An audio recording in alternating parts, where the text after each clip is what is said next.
एक और बड़ी खबर महाराष्ट्र से है। डिप्टी सीएम सुनेत्रा पवार ने प्रशांत किशोर से मुलाकात की है। प्रशांत किशोर के साथ सुनेत्रा पवार की मुलाकात करीब 5 घंटे तक चली।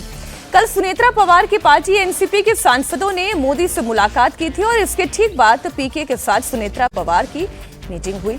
इस मुलाकात ने बीजेपी आलाकमान के कान जरूर खड़े कर दिए हैं।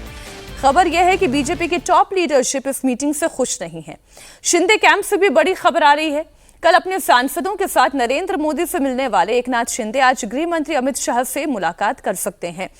मुलाकातों का दौर चल रहा है। अलग अलग तस्वीरें हमने दर्शकों के सामने रख दी। महाराष्ट्र में क्या घट रहा है अब? देखिए, ये दूसरी मुलाकात थी सुनेत्रा पवार के साथ प्रशांत किशोर की। बांकीपुर चुनाव से ठीक पहले भी उनकी मुलाकात हुई थी और तब कहा गया था कि वो परिवार के, हम लोग के पारिवारिक मित्र हैं और इस नाते मिलने आए थे। इस मुलाकात में ये दिल्ली में जिस प्राइम मिनिस्टर से जब मिले उनके लोग, सुनेत्रा पवार का जो खेमा एनसीपी, असली एनसीपी जो है, और यहीं से पार्थ पवार और प्रशांत किशोर साथ में गए लोग मुंबई। पार्थ पवार उनको लेकर के यहाँ से गए। 5 घंटे 6 घंटे की उनकी मीटिंग हुई है।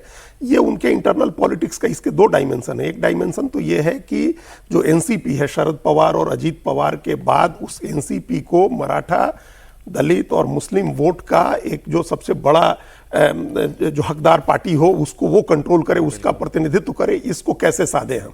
तो ये एक तो इंटरनल पॉलिटिक्स का मामला है और इससे बीजेपी को आपत्ति नहीं होगी कि आप किसी एक इलेक्शन जो चुनाव प्रबंधन और रणनीतिकार है उसकी आप मदद लीजिए अपने वोट आधार को साधने के लिए, अपने चुनाव क्षेत्र को मजबूत करने के लिए।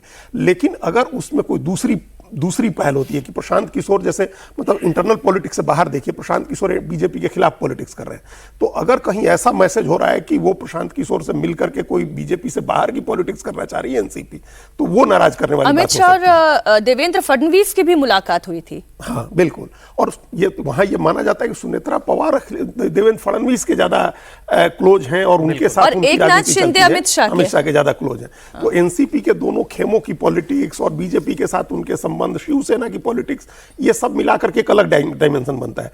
उस डायमेंशन में अगर कुछ बातें हो सकता है, सरकार के पास बहुत सारी जानकारी रहती है जो हम लोगों के पास नहीं रहती है।